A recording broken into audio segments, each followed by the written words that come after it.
I hope you will not be disappointed in your choice of joining us today to discuss first a new IUCN initiative, the Incubator for Nature Conservation, and second, to explore one of our partner sites, the Cordillera Azul National Park in Peru. I would like to begin by describing a little bit more about the Incubator for Nature Conservation. The Incubator,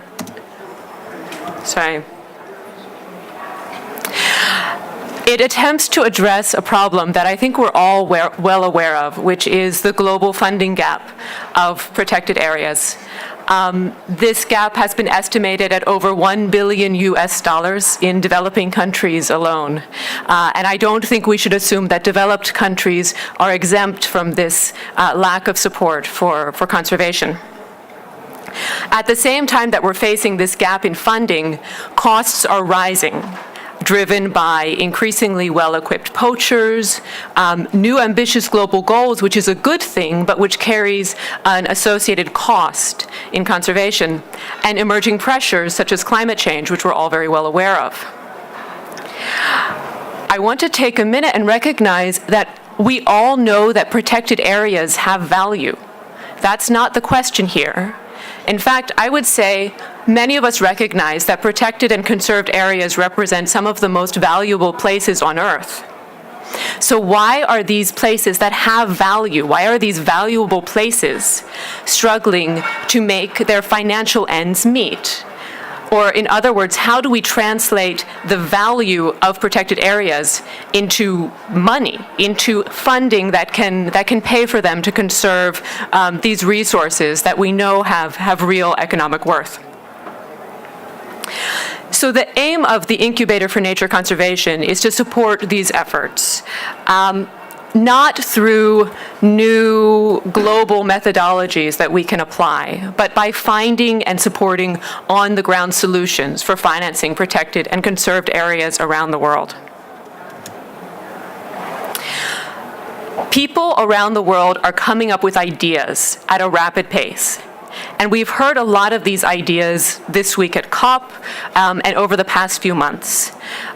New financing facilities, conservation bonds, conservation trusts, different types of mechanisms at the global level, as well as innovation at the national and at the local level of new ways to make money, to generate revenue streams that could potentially be used to finance conservation as well as climate change mitigation and adaptation.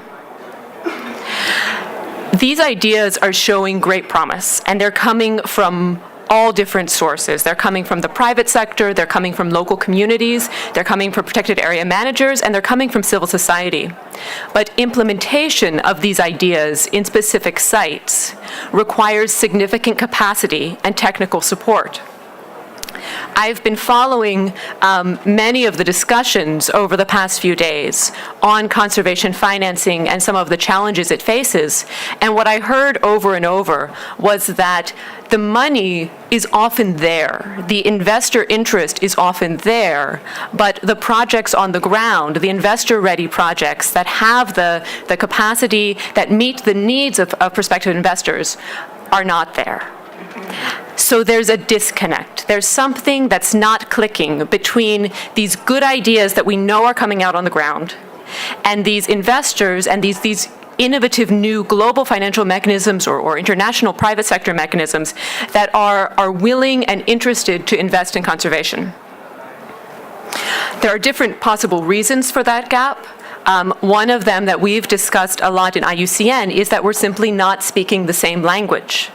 That we in the conservation community we don't know how to talk to the private sector, we don't know how to talk to the investor community, and we don't know how to create projects and initiatives that the private sector would be interested in and willing to fund.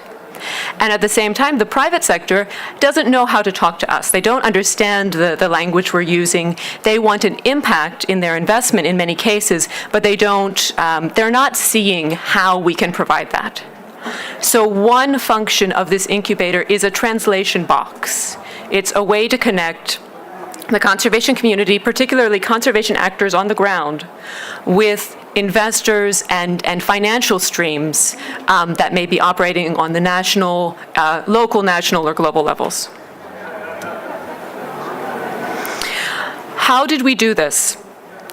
Again, I've said over and over that we're trying to do a ground-up approach, a bottom-up approach. We're not designing a global investment mechanism. We're designing a way to support good ideas that are coming out from sites. So a few months ago, we sent out an open call through the IUCN network and through our partner networks to identify sites with creative and feasible and workable ideas for solving the financing problems that they face. We kept it very simple. We just asked them, what financial challenges are you facing, and what are some possible solutions?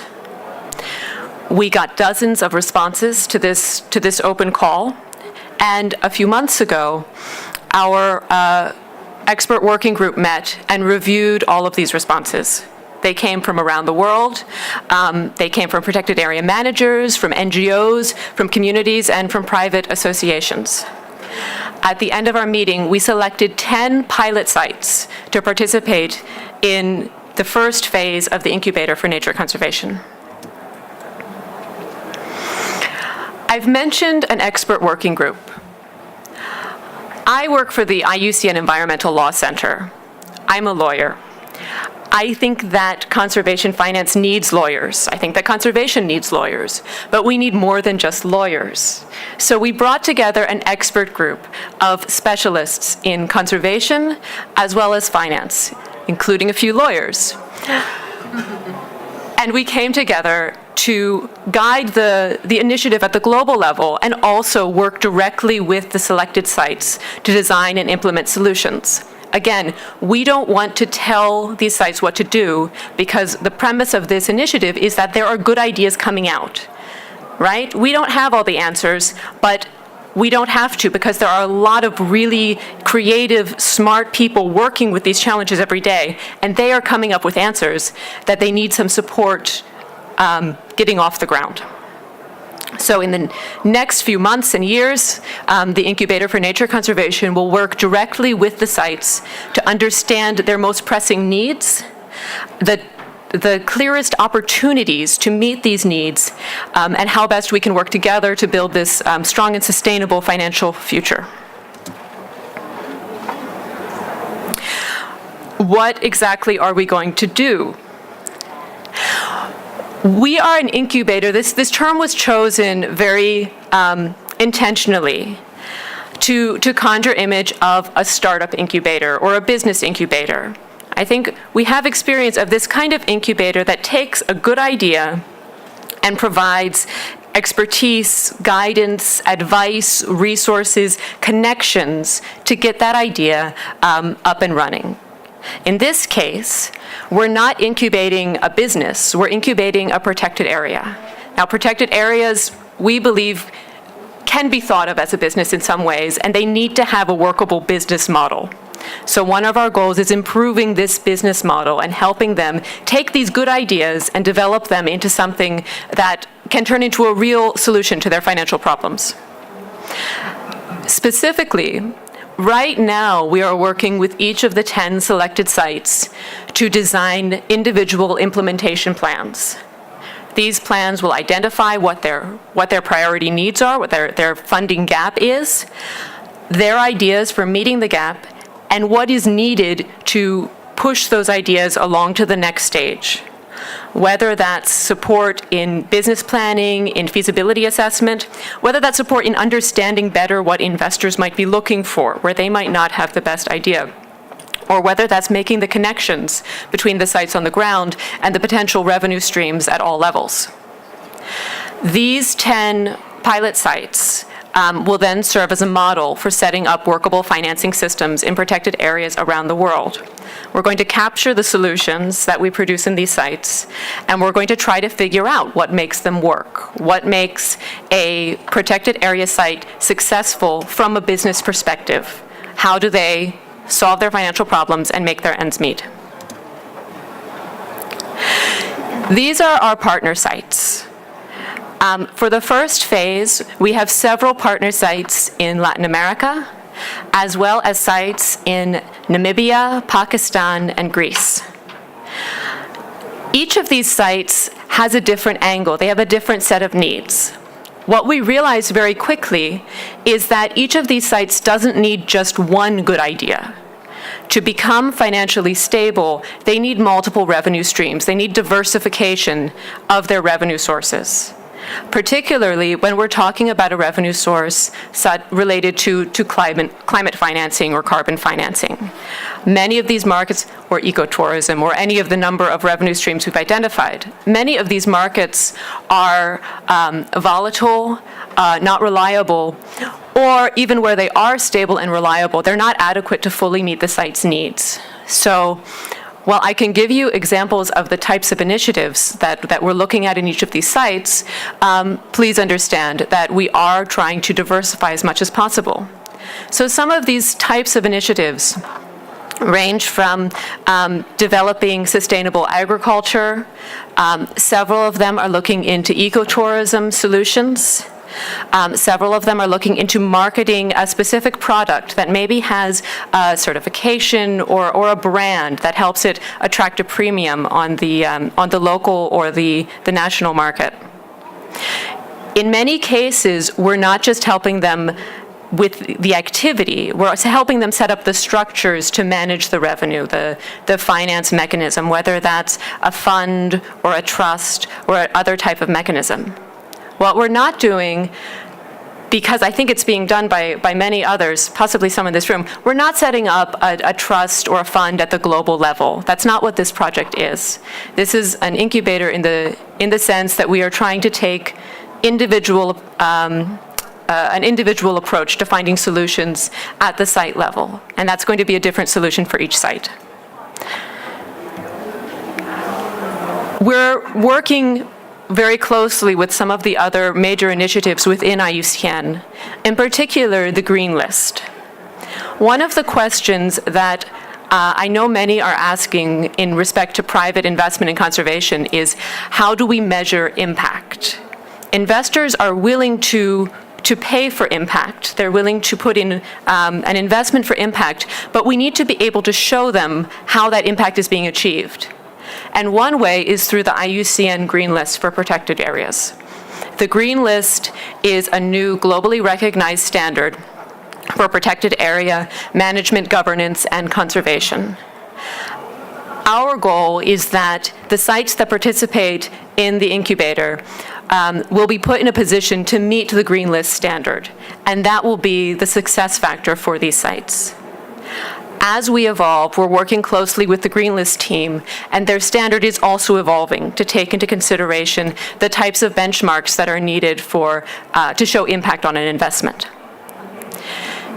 The other initiative we're partnering with is Panorama. Panorama is an online platform to showcase and share successful solutions. Currently, Panorama has solutions for protected areas and for marine areas. It's just launched a solutions platform for ecosystem-based adaptation. We are going to add to this a set of financing solutions, not just the 10 sites that we're working with, but all of the partners and others that we are able to bring in to this community looking for financial solutions. We're going to try to collect all of these solutions that we can find and put them in a place where they're easily accessible in a way that makes it possible to replicate. We are actively looking for information, for partners, for connections, so please contact us or get involved if you have any questions. For the rest of the session today, you may be thinking, okay, I kind of have an idea of what your concept is and the topic you're interested in, but you may not still have this concrete sense of what we're trying to do. So we're going to explore that through one of our case studies, one of our partner sites, which is, we have representatives from here today, and that is the Cordillera Azul National Park in Peru. So to introduce this site and some of our panelists who will be talking about this site and other general issues in conservation finance. I would like to pass the floor to one of the experts that I previously mentioned, one of the expert members of our Protected Area Finance Working Group, Juan Carlos Gonzalez Aybar.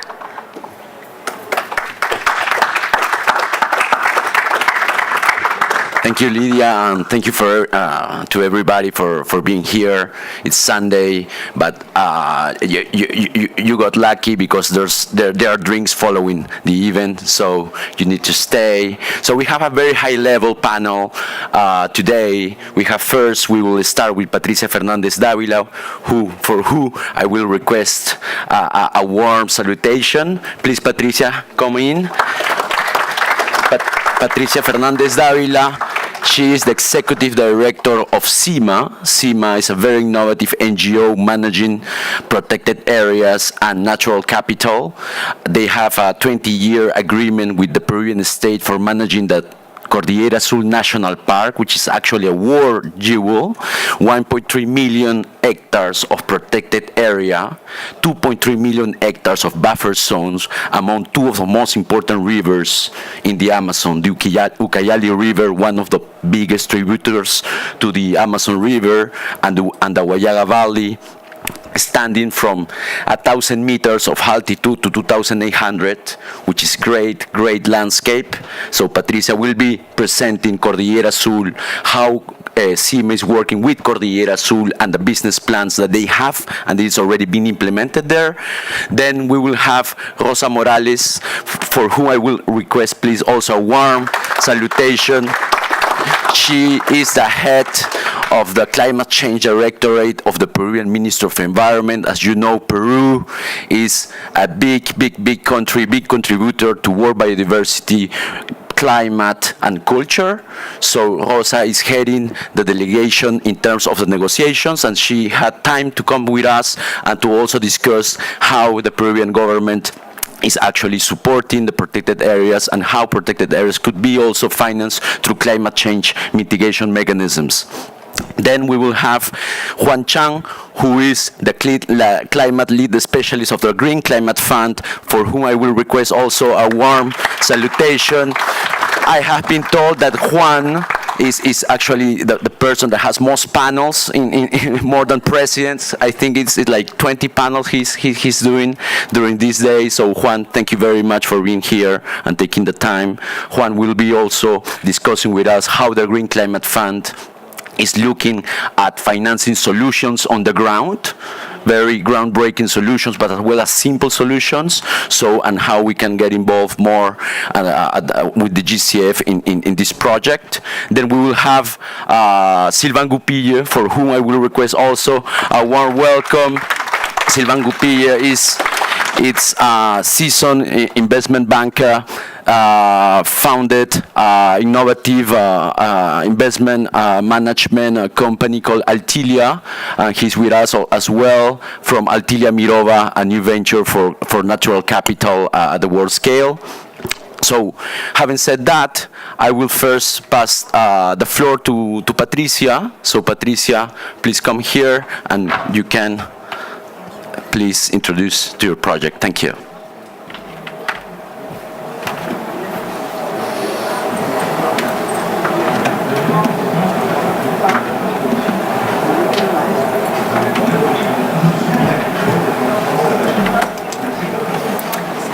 Good afternoon. I'd like to start this afternoon by thanking IUCN for the... Okay. Oops, se fue. Okay. I would like to start this afternoon by thanking IUCN for the Incubator of Nature Conservation and its support, as well as Altilia's for being today, this afternoon, here with you. The Cordillera Azul, or the Blue Mountain Range National Park, is located in the heart of the Amazon Andes, between the Guayaga and the Ucayali rivers, main tributaries of the Amazon. The park belongs to the Peruvian state, and as so is under the responsibility of the Park National Authority and of the Ministry of the Environment. Cordillera Azul totals more than 13,000 square kilometers of pristine tropical forests, half the size of Belgium. It's not moving. Okay, it should move by itself.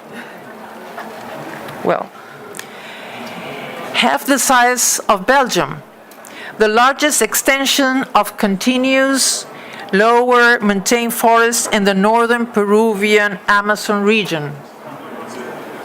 Considered a natural jewel for humankind,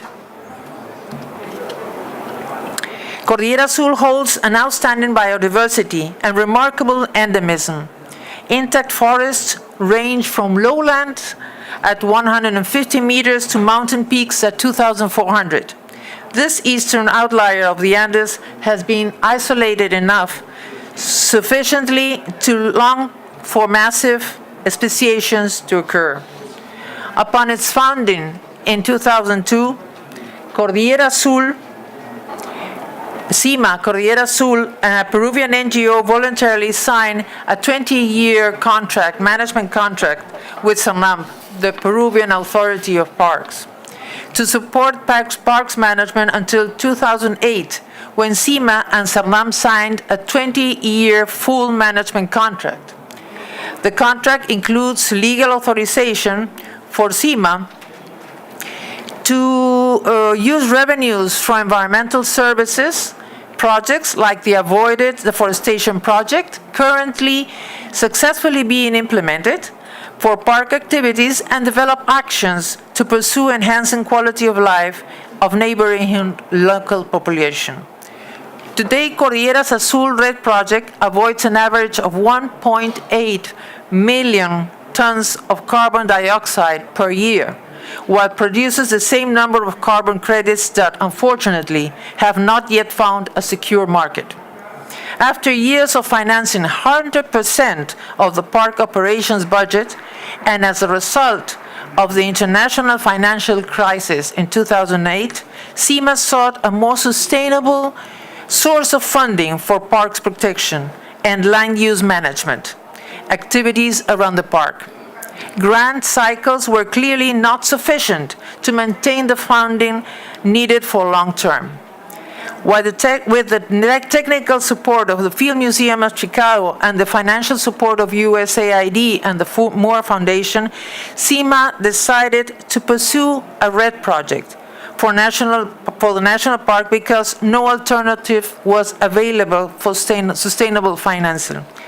And without funds, CIMA would have to cease all activities in the park and in the buffer zone. Two protocols were developed and monitored the project were selected, the VCS and the CCB protocols, these standards that have been reaching me successfully during the past years. The Parks RED project objective is accomplished by strengthening park protection, including active participation of local stakeholders engaging communities in land use management while contributing to their well-being and the conservation of forests. Although nobody lives within the park, there are signs of presence of indigenous people in isolation, which are protected by the Peruvian state. The current population of the buffer zone is estimated in 350,000, living in approximately 520 towns and communities, including 32 native communities from 4 different ethnic groups, distributed in its 23,000 square kilometers. CIMA's programs with neighboring communities and alliances with local governments are contributing to land use stabilization, ecological economic zoning, and conservation-compatible economic activities organized by the communities, including implementation of infrastructure, strengthening of community organizations, elaboration and trade of handicrafts, and sustainable resources management. Communities are also involved in developing quality of life plans. While Cordillera Azul National Park has the highest conservation rate of the national park system, as well as the lowest conflict factor, its buffer zone has the highest rate of deforestation in the country. As a consequence of high migration rates, which results in the opening of trails land trafficking, slash and burn agriculture, illegal crops such as coca, and other illegal activities. CIMA's contract for Cordillera Azul is the only one for full management of an entire national park and its buffer zone in Peru, and a benchmark for public-private management of conservation in Latin America and probably elsewhere. However, the park gets only 2 to 3% of its budget from the government of Peru, which differs from other Peruvian protected areas.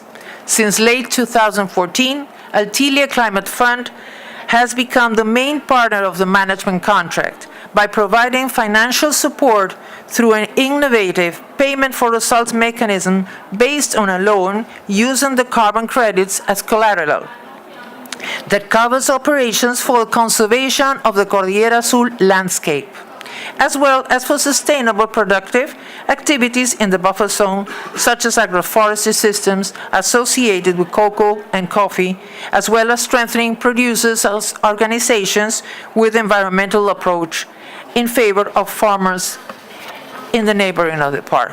Currently, the main funding source for management contract is provided by Altilia, covering approximately 75% of the budget in an adequate scenario, as well as expenses related to the RED project like monitoring, reporting, and verification costs. CIMA is currently evaluating its institutional strategy for the implementation of the management contract, including the financial component, the optimization of the use of resources, the financial commitments of the Peruvian government, as the identification of alternative sources of long-term financing. We have before us a great opportunity to invest in a pristine area, one of the few places in the world with unique features that has more than 15 years of positive results due to important conservation efforts. The Cordillera Azul National Park is an incredible natural lab with everything to be discovered in terms of biodiversity research, and with great opportunities to develop tourism in its diverse modalities, among other prospects. We are sure that together with IUCN's Incubator for Financing Conservation Initiative and our partners, we will be able to face new challenges of financing conservation for sustainable development while addressing mitigation and adaptation to climate change. Thank you.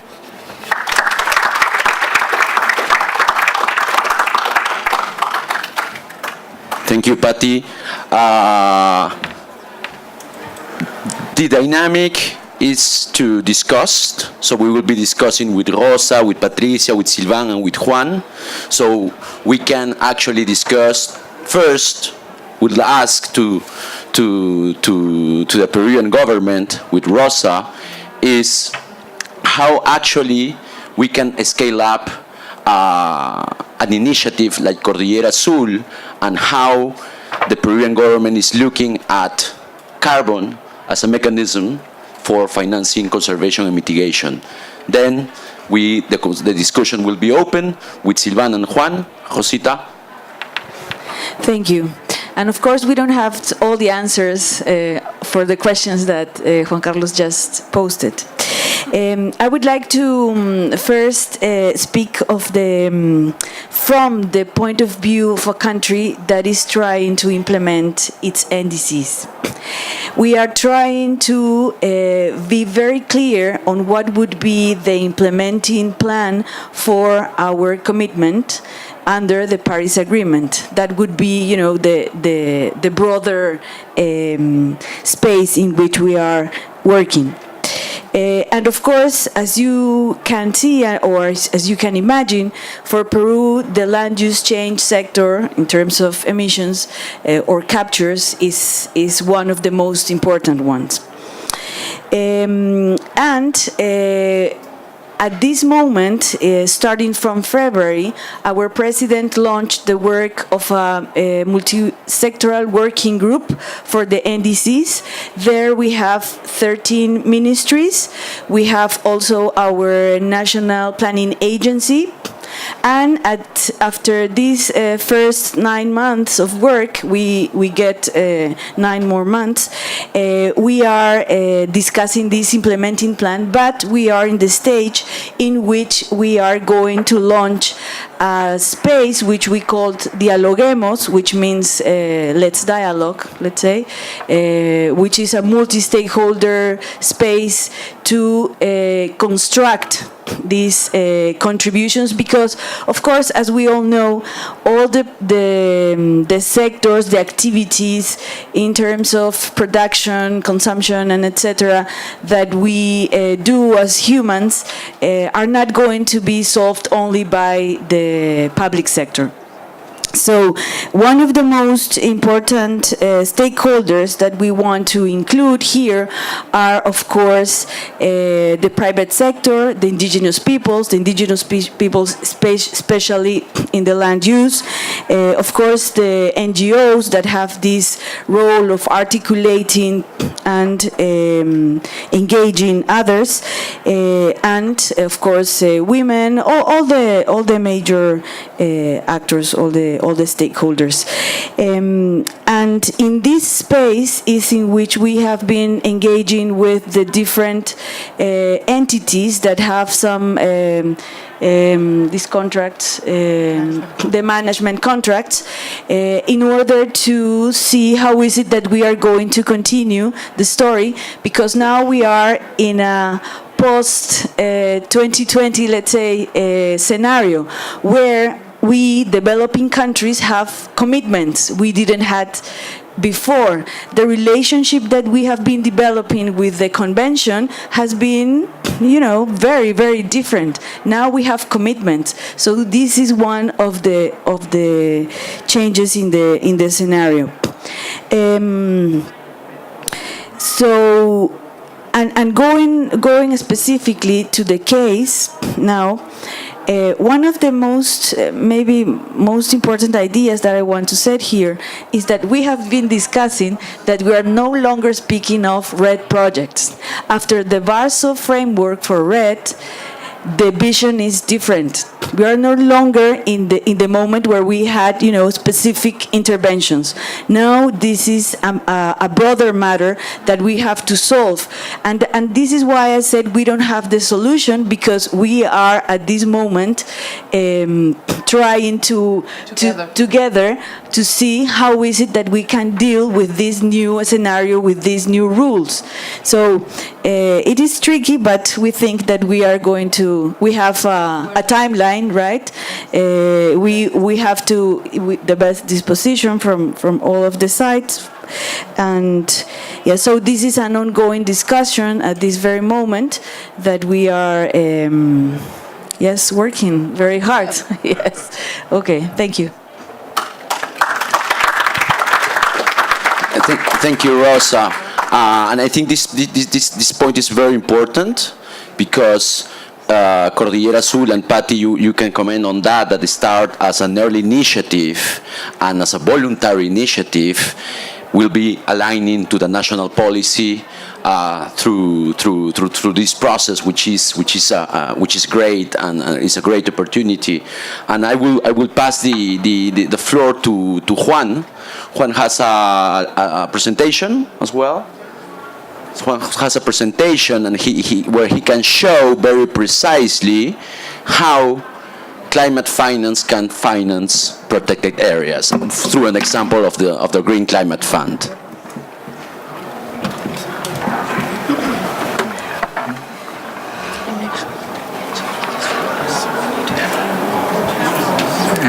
Primero.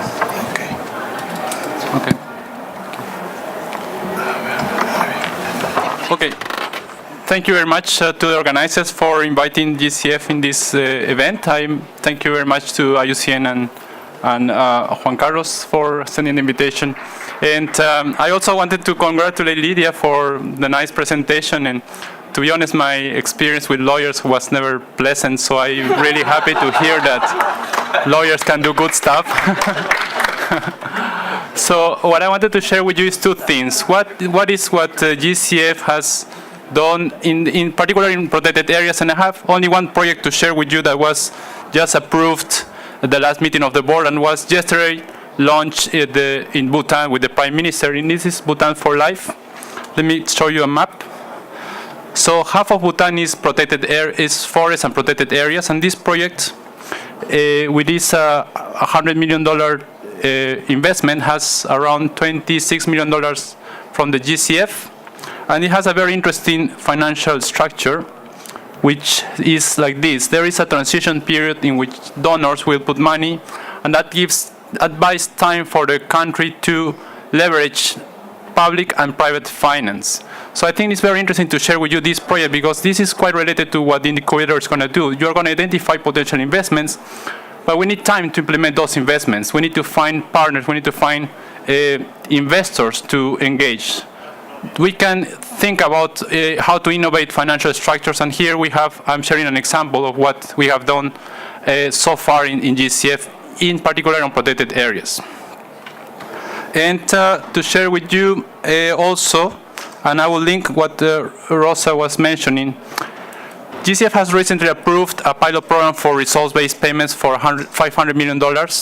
And this is the missing link for RED Plus implementation according to the UNCCC procedures. So what this is going to operate is at the scale of a country or a subnational level. So this opens the opportunity as well for integrating protected areas that happen at the subnational scale into broader national frameworks and potentially access to results-based payments. But it also opens an opportunity for private sector investments. Although this is a pilot that runs for a 5-year period, this sets the rules on how GCF will operate for results-based payments. In case of a private sector interested to invest right now in protected areas that will deliver emission reductions as a result, GCF can have a position to a payment option in the future for those results that, in the event that a market is there, can be absorbed by the private by the market on the private investments, or GCF can give certain certainty that payments can be made if results are achieved. Just wanted to share these examples, and I'm happy to follow the discussion as well. Thank you very much.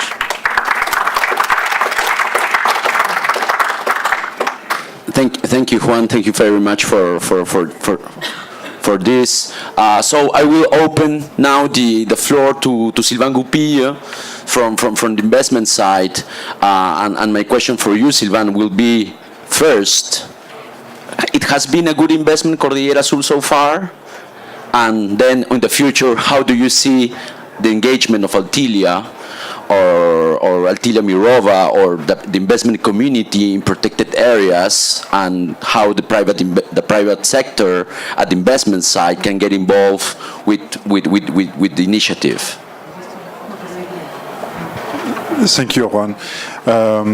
And first of all, thank you so much for IUCN to inviting us and launching this incubator. I think it's just amazing. That's really needed. It's something which is really, close to my heart, and saying that it's really action coming to play. So it's great, and I know quite well Cordillera Azul, but I just really would like to know the other 9 protected areas and see what's happening here. I really like what you said about there is not only one solution for everything. We need different solutions. We need diversity of solution. We need diversity in the operation, and having this incubator is critical. So thank you so much for doing this and supporting this and being very in the action. So thank you. Thank you for the question also, Juan. That's 2 good ones. First one, is it a good investment? It is. It is a very good investment because it's working on the ground, and we put some money where we believe it was important, and for the last 5 years it has been a great success in terms of ensuring the conservation of the park, ensuring research, ensuring monitoring, working with communities and stakeholders around the park. And this is working very well, and having also new stakeholders being involved, like USAID, for instance, and others. So from an investment point of view, yes, it's great. From a financial perspective, we're not there yet. To be honest, we had basically an investment which, from the financial perspective, had two legs. One leg related to result-based payment, and one leg based on the commodity and sustainable production in the buffer zone. So this is taking time. Changing, the way the farmers and the communities are operating is taking time. So if we are just having a picture as of today of the financial profitability of this investment, and even though we are impact investors, so we are not looking for very high return, but we still looking for reasonable return to show that you can finance at scale this kind of activities. Right now, it's not profitable, but we need to continue and deliver and being successful. So that's the first point on your question. The second point about the future. Again, I think we are. These COPs events are always making me slightly schizophrenic. Or maybe I was schizophrenic before, but it reinforced my schizophrenia. On the one hand, we have what I would call, and no offense, but endless discussion on the policy side. And, I've been to COPs for the last 15 years, maybe 20 years, or 15 years at least. And it seems that for me, I'm hearing the same discourse again and again, and everybody saying it's really urgent and you need to act now, and then action is taking time. So it's a little bit depressing. But on the other hand, I feel a wealth of innovation, as you said, Lydia, solutions on the ground, practical solutions, motivation. People are really motivated, and there is a big shift in terms of commitment to the space. So this is giving hope every day in the morning when I have to wake up, especially on Sundays. But I think the future is going to be difficult, but it's really there. And maybe just going back to conservation and looking at the four people that we are here around, you have, one organization which has a good strategy and an amazing ability to implement on the ground and to deliver. You have a government which is providing a license to operate, being licensed to operate a park or potentially licensed to operate project under NDC. And then you have an entity which can pay for result, offtake in the end. And then you have somebody like me who can provide the funding to make this operating. And because you have the certainty about the operation on the ground, the certainty about the regulatory context, and because there is some risk mitigation from players like the GCF, but not only, we can provide funding. And for me, it really look like the renewable market. 15 years ago,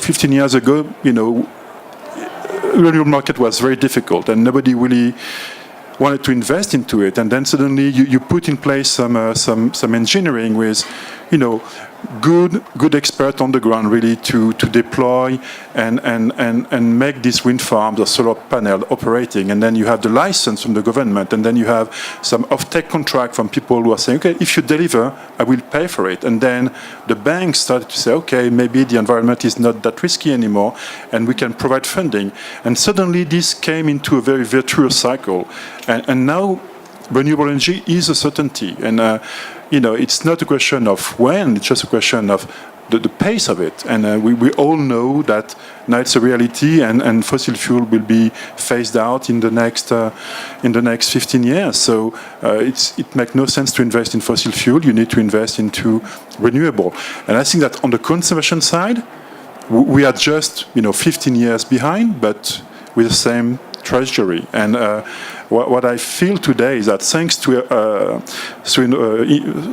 to initiative like the Incubator, we find a business model. We are developing some, but we are not the only one, and we have plenty of people trying to find a solution. And you can see that all the players are lining up. And I think that right now it's really the moment to turn into action and to make this happening. So, yeah, thank you. Thank you, Sylvain, for those insights. I will pass the microphone to Patricia. So, Patricia, how do you feel managing this big park? You still have 10 years of administration contract with the government. How do you see, or you foresee the future of financing having your stakeholders here? Well, the communities in Peru, but the floor to you. I would summarize it in one word: challenging. It's always been very challenging. Since the very beginning, since we started with this enormous enterprise, which is the Cordillera Azul National Park. When we as CIMA, and Lily, the co-founder of CIMA, is here with us, she can tell you more about it, but it was challenging since the very beginning. And it's been not only challenging, but also risky, because we've been opening the path during the past 15 years. And our partners, I mean the Peruvian government, I mean our partners, the financial partners, and also the stakeholders are completely in the same path as we are. We are together opening paths day by day. Probably sometimes we fail, and that's true. But one thing we have for sure: the conservation of the Cordillera Azul National Park and developing alternatives for the neighboring communities. That's something that we are committed in. And if this also provides, for example, a global benefit like mitigation of climate change, this is better still. So we are pushing the same car and the same path. But one thing that's also very important to mention is that we are not the same. I mean, as the NGO, we are not the same as we were 15 years ago. We're not even the same 5 years ago before we met Altilia. Our partnerships change our way of doing things. These partnerships, for example, with the Peruvian government and with Altilia, has opened an enormous umbrella of things that we can, of different prospects that we have in front of us. As Lydia was saying, we have to meet. We have to meet those prospects, those ideas with reality, and how can we finance all these dreams that we have together to, fulfill our aims. The other thing I wanted to mention is that this is also not only challenging in terms of an NGO, but we also have to change the way sometimes our stakeholders, even the Peruvian government, think about NGOs and about conservation and about partnership with, for example, private companies or private funds like Altilia. This is one of those paradigms that we are changing. And I'm very happy to say that we are doing quite well, all of us together. Thank you, Patty. And just to mention that I forgot something very, very important, which is the question that I would like for you guys to think about and to discuss is how nature can finance nature. What is the element from you in this round of questions is how do you think nature can finance itself or can get self-financing? Patricia was mentioning ecotourism, biodiversity. Sylvain, you have experience on carbon. Juan, you are looking also at the climate. So and Rosa, you are the climate change director of Peru, and Patty. So what are the ideas? What you would recommend to the incubator to look at the business plan of Cordillera Azul? Ecotourism, carbon, biodiversity. How do you see that, Rosa? I am not going to answer your question. No, while you were explaining your question, I was thinking on some things. So, okay. Okay, in Peru, we worked for many years to develop a law on environmental services. The most advanced environmental service that we have developed at this very moment, I mean, you know, the laws and regulations has to do with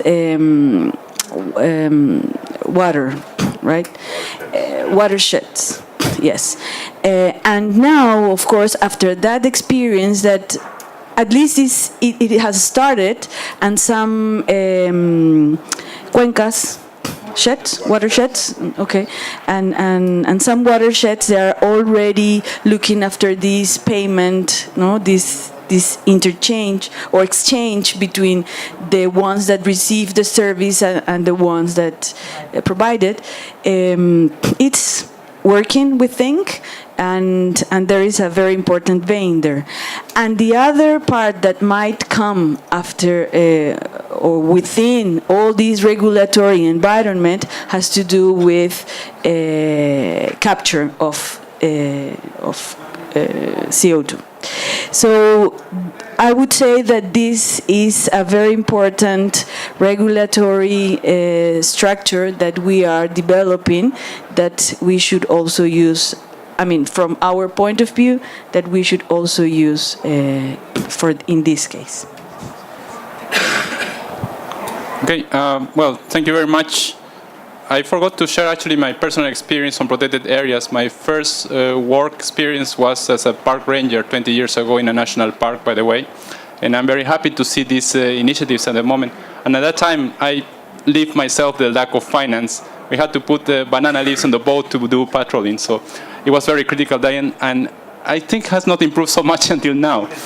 And so what I see here is that seeing how protected areas have been created, at some point in time they were islands of conservation in conflicting uses with other land uses. And what the starting point to change is not to have warriors around the protected areas preventing things to happen. It's when protected areas are integrated in the development plans of the countries on the subnational level, national level. Then it gives a framework for investments that would allow friendly activities that provide the benefits that everybody wants, conservation and also increase economic benefits. That's the trick that needs to happen. I think that there is a role of both, not only to increase finance, but regulatory frameworks, law enforcement, integration of conservation in a development model. Then we can think about what is the next investment needed.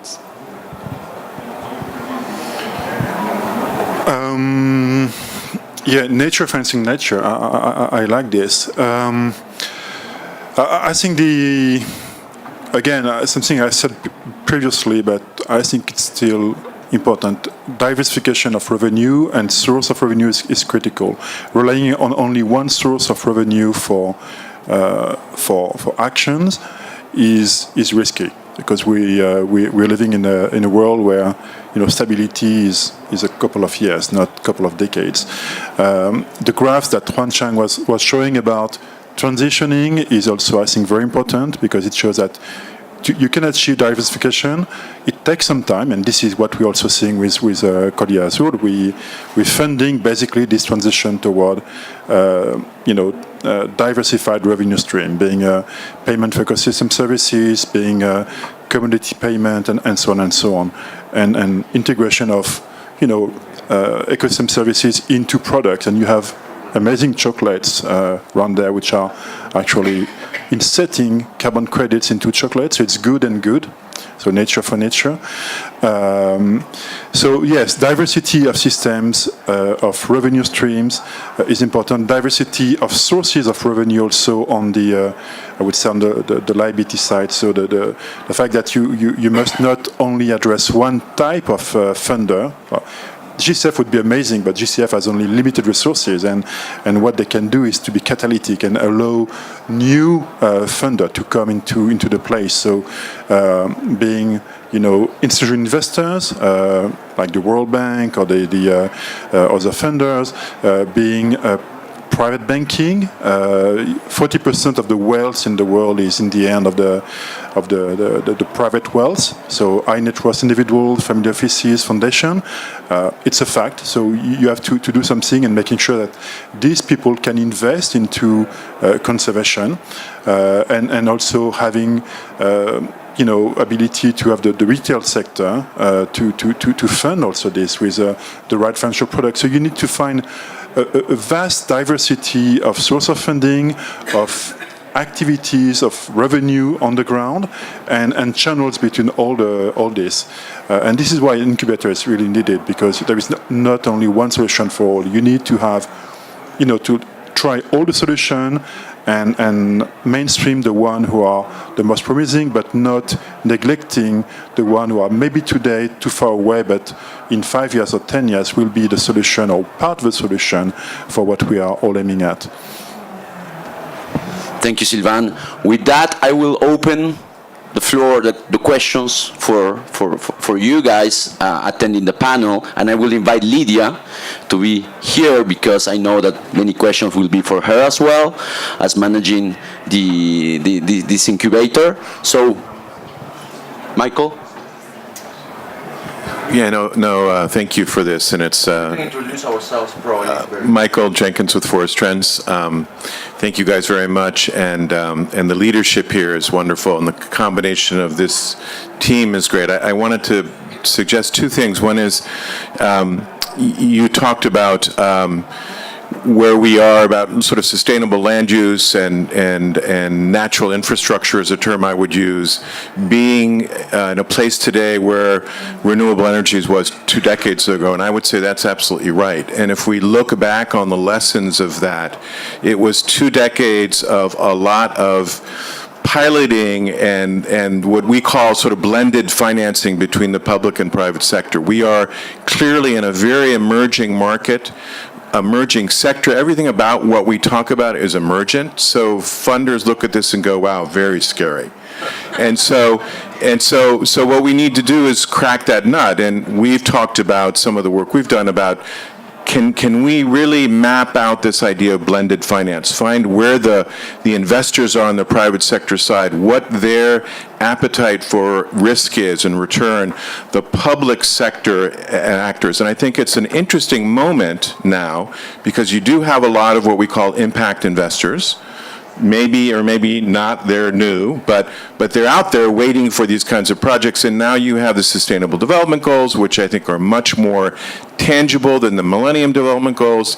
You have the NDCs. So I think we are in a moment where we can start to think about this blended finance, which I think is going to carry us this next decade till some of these investments become real practical sectors. And then the second thing is, there was a point you made that I think is so important, that we need a new language. I mean, we conservationists do not speak investment. We bilateral agencies do not speak that language. And to be able to kind of create that kind of team, the example of Peru and water was an incubator. There's an incubator in Peru that is an unusual combination of different ministries, the water regulator, MINAM, other groups that are NGOs around it, that really created that pathway, which was incredibly important in terms of the regulatory side. Now you have a tariff, and you've got $125 million ready for natural infrastructure investment in watersheds. And with that, we are starting to talk to private sector investors to say, you've got a revenue flow here. You've got money coming off of this tariff. Can you come in and can we construct something that's going to work? But I think that sort of blended finance model is going to be really, really critical for any kind of success at scale. Really important to Althelia and others, I'm sure. Thank you, Michael, for the comment. Somebody want to comment on this, probably? Okay, we will do a round. Very much. Hello, my name is Michael Radomir, Code Red. It's really a question for Rosa, but for the whole panel. And that's, you have such an amazing project here in Cordillera Azul. It's, so large in scale, and you're talking about making the business plan successful with a Red Plus being a key part of that.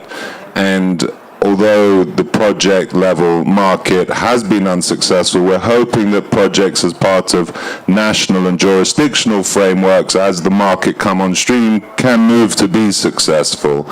And I'd love to hear how you're moving forward to work together with the project to get it within the national framework and make it ready for the market, which we're developing and should come soon. Thank you very much. Question? Anthony Hobley, I'm the Chief Executive Officer of the Carbon Tracker Initiative. So we're the people who do the link between carbon budgets and, in a sense, the burning of fossil fuels.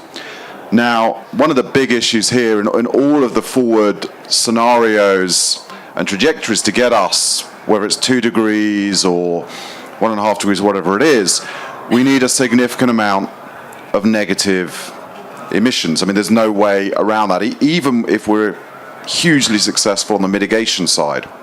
Now, we engage with the big oil and gas companies and the big mining companies, and we're working with many of their shareholders to engage with them.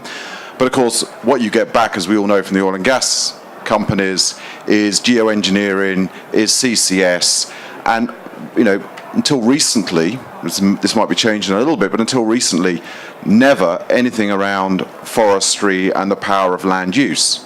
Now, it strikes me this is a far cheaper option for those negative emissions which we need. So what work is going on to make that connection between the two? Because ultimately, isn't the elephant in the room here is demand? I mean, you're good at creating supply, but the huge missing link here is demand. Thank you very much. Another question here. Yes, Silke Spohn, GIZ. I asked myself, you really presented very excellent, this very outstanding model of the Cordillera Azul, and the way it uses different sources of financing at the moment already. As I know, in Peru, it's the outstanding model of one of the protected areas. So my question is, why is this not scaled up yet as much in Peru, and what are the reasons behind that it's still, after 15 years, one of the only pilot in Peru? What can be done to promote it a lot more and get private investment in? Thank you very much. I think we will probably start commenting this. If not, I will lose all my mind. Okay, so first, demand. Who wants to answer it? You can give the mic so everyone can. Okay, perfect. Patti. I would like to start by answering the last question. Scaling up. Scaling up means that you already have the control of what you're managing. And I'm not certain that we already have control of what we're managing. We're managing 3.6 million hectares with a tremendous complexion. 4 regions, 4 different regions, 4 ethnic groups, more than 520 villages and settlements, no law enforcement, no presence of authorities most of the area. So I think it will be very absurd from our side to scale this up if we're still not sure that we have everything under control. And one thing that is really not under control is the financial aspect. I guess that's the weakest part of it. And that is why we are not scaling it up. We want to do it because we believe in our model. And as everybody says, well, we're doing it well. But on the other hand, we have to be responsible. And demand is also something very important. We have a beautiful, marvelous, well-recognized RED project or good source of emission reductions in Cordillera Azul. How many credits are we already providing? We have more than 15 million tons, the same number of ECUs. How many credits have been sold? 30,000. Where is the demand? So we still have to, pass a hat and see how can we develop this opportunity and find out a solution. Thank you. I would like to share two thoughts or two ideas. The first one has to do with the question of Code Red. What we are doing is precisely to understand all the nesting process that we have to do in order to have consistency between the specific interventions and the national view of things. Of course, that might go through methodological discussions and, of course, the generation of information. Because if you don't have the needed information, we are not going to be able to understand and identify specifically who does what, right? So that's maybe one of the most important questions. And then one idea, the second idea has to do with this very strong statement that we heard from 20 years ago up to now, that reducing emissions in forests or capturing emissions is cheap. It is not cheap at any level. And I can say this because I am part of the Peruvian people. Here I'm not only speaking as a government representative, but I see how the institutions in my country work, how the regulatory framework is set, and it is nothing but cheap. I would say it's so expensive in terms of time. Time has a value also. So look where we are after all these years working on forests, on RED and everything. So I think that that idea, that baseline, we should get out of our minds and recognize how expensive it is. Thank you. Thank you very much. I think I can mention something about the demand also, because that's an interesting question. And Patricia just mentioned there is a supply, and you also mentioned that, but there's no demand. And linking what Silvan was saying, we discussed here how to address the problem, and I just made a quick calculation of, during this week of discussion, how to address climate change. Around 90,000 hectares of forests have been deforested based on 6.5 million hectares every year that have been destroyed. So how long do we have to wait? The RED Plus took 10 years discussions, and we just launched a small pilot of $500 million. That may not be enough. But this is what we were just discussing now. We need to gain time, and where now private sector is putting money now with expectation of future increase in demand, and that's where I think the role of GCF can be of significance, providing tools for de-risking the concern of private sector to engage at the moment now where we need the funds now and see what happens in the future. Yeah. Quickly on nesting, it's it's always a tricky discussion because it's highly political, and this is maybe where the language between the stakeholders is less clear. Private investors usually think project. They want to see something which is ring-fence and basically, knowing where the money is and being able to understand the flows of money, when government are thinking landscapes and national policy. So there is a big discrepancy, and the reconciliation between what can be activated on the ground and the national policy is critical. So it's good that there is a dialogue between, actors, the government and actors on the ground, and we welcome this very much. Demand, I can only agree with the Carbon Tracker initiative. That's the big elephant in the room. You need to crack the nut, and you need to break the vicious circle of the chicken and egg. And at some stage, you need to demonstrate that, okay, it works, it delivers, it's not cheap, but it's efficient. It's a multiple dividend, so it's not only emission reductions, but it's biodiversity improvement on conservation, it's watershed management, it's improvement of livelihoods, enhancement of the cultural heritage of a country, of a region.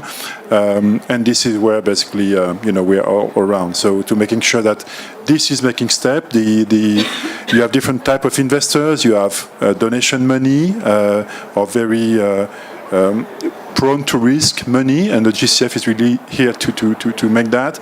Impact investment is in the middle, so we have investors who are ready to put some money for impact. They are looking for return or at least preservation of capital, and that's another type of money. But this is very limited. GCF is 10 billion impact investment, and it's very broad. It's a couple of 100 billion, but you need to address 1 trillion, and so we need to build this funnel to do this. But what we really hoping is to build this common language and to show that this is now really an investment space. And why not scaling up, and why is it taking so much time? I would totally agree with Patricia. We're talking about something which is critical for people, for nature, so we need to be cautious. We cannot force people in. We need, FPIC, all about it, and it's taking time, a lot of time, sometimes too much time, but necessary time. And on the other hand, we also need to act.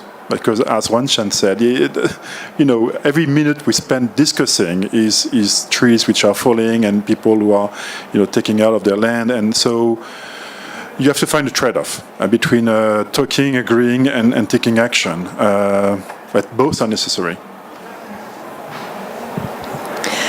Thank you. I want to speak to the translation issue, and maybe by speaking to that issue, you will excuse me if I make any terminological mistakes in trying to speak to the finance issues.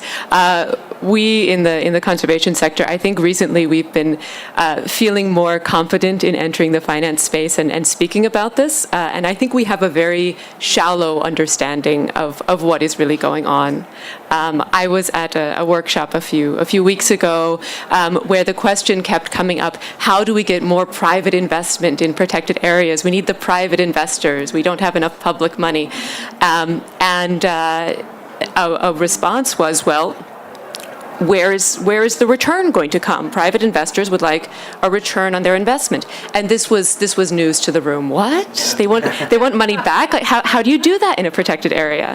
And I think this question, how do you do that in a protected area, is one of the questions that we're really struggling with.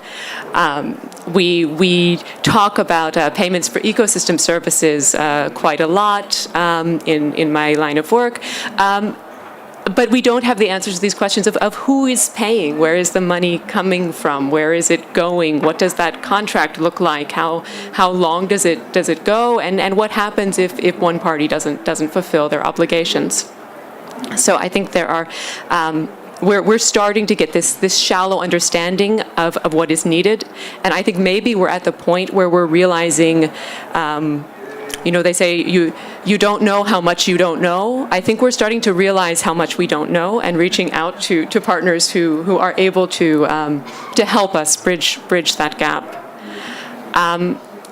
With that said, now that I've outed myself as not a finance expert, I think the demand question is extremely interesting. And as a lawyer, I would have said, oh, well, the negotiations, the new round of discussions will create a global framework. And once there are stronger goals, stronger emissions goals, the demand will go back up.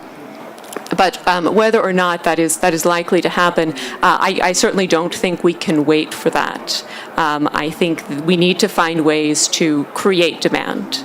And I've been talking to someone I know the questioner knows quite well in Ecosphere Plus, one of our partners, about how we can create demand in the private market, creating an interest in this space where we're not relying on the global regulatory mechanism to create a market. And then finally, with regards to scaling up, you asked about scaling up within Peru, but there's a question about why isn't this scaled up more broadly in other countries.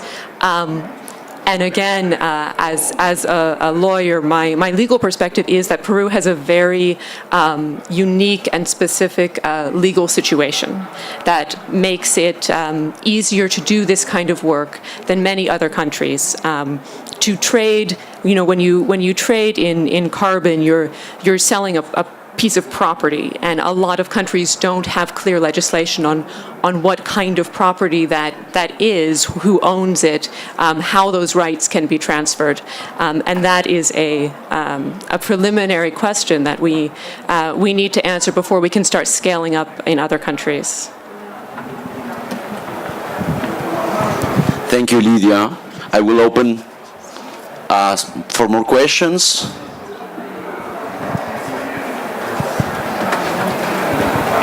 Oh, hi, it's Andrew Hedges, Norton Rose Fulbright. I guess I just wanted to share, trying to be a little bit optimistic and positive. So we hosted with the World Business Council for Sustainable Development a session this morning on the task force for climate disclosure.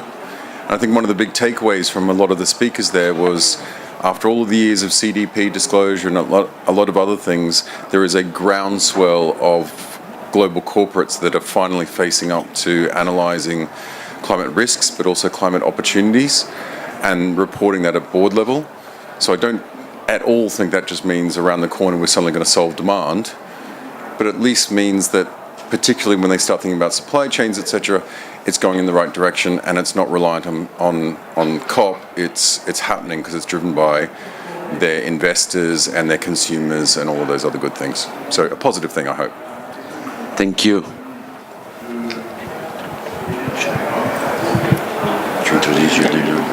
Okay, I think we're coming to the end of the event, and a very honored person has just walked in, and I wonder if I might ask the Director General of my organization, Inger Andersen, to say a few words to close the event and to close the day. Thank you.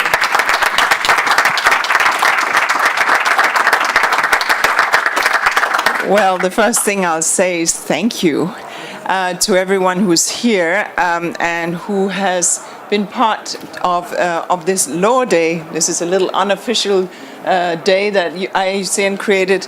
And I really want to thank Alejandro Isa, our director of the Environmental Law Center, Lydia, and the entire team.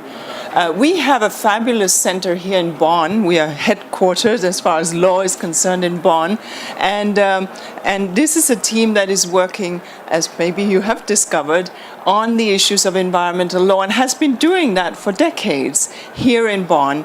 And it is really where much of that law thinking and the legal thinking that IUCN has anchored within the Secretariat happens, and of course with our Commission of Environmental Law as well. So this is a wonderful thing that we were able to put on this. I really want to thank everyone who's been, I've had a quick briefing from a super day with youth, with planners, with lawyers, obviously, as well as ministers and representatives from international organizations, funding organizations, countries, UNFCCC, UNEP, UNECE, GCF, goodness knows.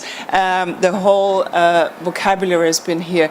And I think the message to take away, which you all have created, is that law really matters. Law is obviously the foundation upon which society works. That goes without saying. But laws are many things. They're also the rules that we have in our communities, the rules that indigenous people hold, the way in which our institutions work, the transparency with which we work, the manner in which the media reports, the way in which we make information available for institutions to be held to account. All of this is part of law and part of what IUCN has been working on in all these years. So it is beyond global treaties and conventions.